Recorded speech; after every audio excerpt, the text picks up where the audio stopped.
Hello Internet, my name is Ryan Ingram, and over the weekend I got a call from a real estate investor who was just approved for the EIDL loan, or the EIDL loan, Economic Injury Disaster Loan, in the amount of $95,000, and he wanted to know the requirements for the collateral, or what type of filing would occur, and whether or not this would need to be updated each time he purchased and sold a property.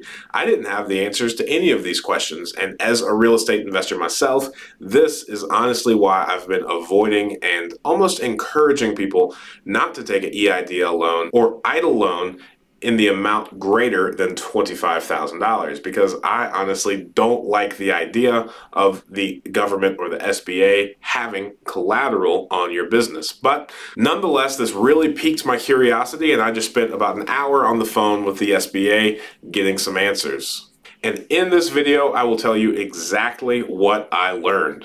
Now, as you're familiar, and as I've stated in the other videos, this is true today as of June 22nd. It might not be true tomorrow, and it may not have been true yesterday. But today, when I called the SBA, these are the answers that I got. So I'm going to go ahead and write the date up on the board because it's probably only applicable for today. After today, you should probably double check or call the SBA, because this thing changes like nobody's business. So here is what I found out about the collateral. So today when I called in, I spoke to one of these Tier 2 agents. His name was Pete. So if you ever see this, thanks, Pete, for all of the information. For loans that are greater than $25,000 and less than $150,000, because the new limit is $150,000. These loans can't exceed that. So they are no longer looking for real estate as collateral. Pete, the Tier 2 SBA supervisor, informed me this morning that the SBA, for the $150,000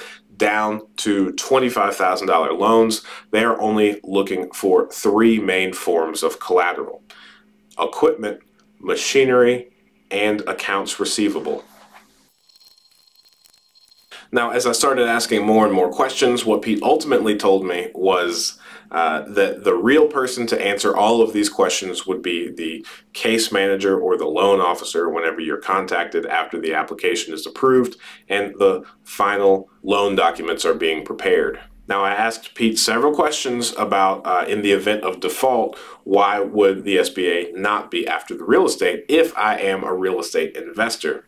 And he kindly, gently reminded me that the SBA is the government and they have the IRS, and they can seize assets and freeze accounts if they deem fit. And he also went on to say that if it was a smaller business and they didn't have the appropriate collateral, since this is a pandemic, they are being lax on that, and they might not necessarily require that $150,000 worth of collateral be brought to the loan agreement in order to qualify. Now, since I was asked this question by a real estate investor, and since I am a real estate investor myself, I asked Pete all of these questions through that lens. So we went over the equipment, the machinery, and the accounts receivable.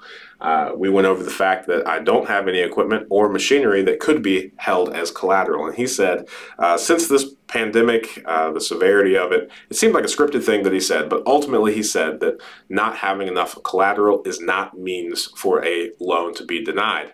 They are being more lenient about what type of collateral they will hold in order to qualify you for that loan. He also very kindly and gently reminded me that the SBA is part of the government and they are with the IRS, and ultimately, if this were to default, then they could seize assets and freeze accounts. But nonetheless, apart from the government having collateral in your business, I think overall the accounts receivable really put my mind at ease, because as a real estate investor, I did not want there to be collateral on all of these properties, especially since we are constantly buying and sometimes selling or even just refinancing properties. I was very concerned about the additional amounts of paperwork that would be required in that. So I asked a ton of questions about how this would be recorded and how the collateral would be proved.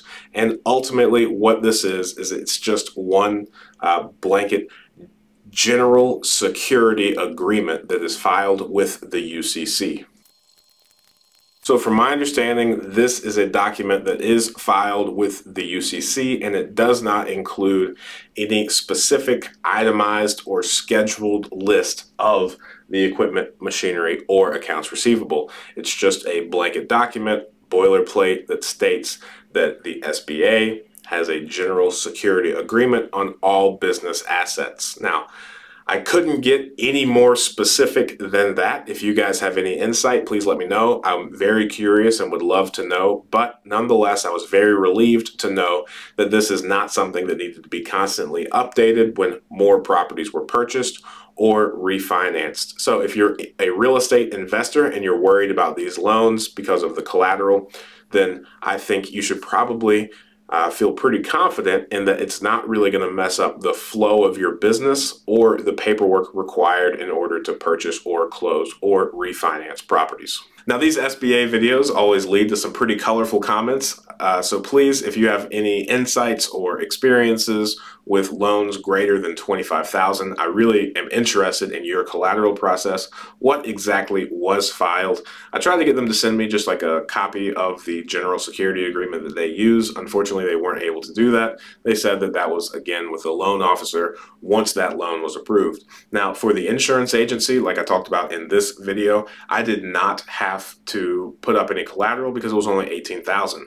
But on the real estate investing side, I don't know yet. I'm not sure. I'm not even sure if I'm going to apply for it, but I wanted to dig in deeper just to see if this was an issue that warranted some sort of intense level of caution as a real estate investor.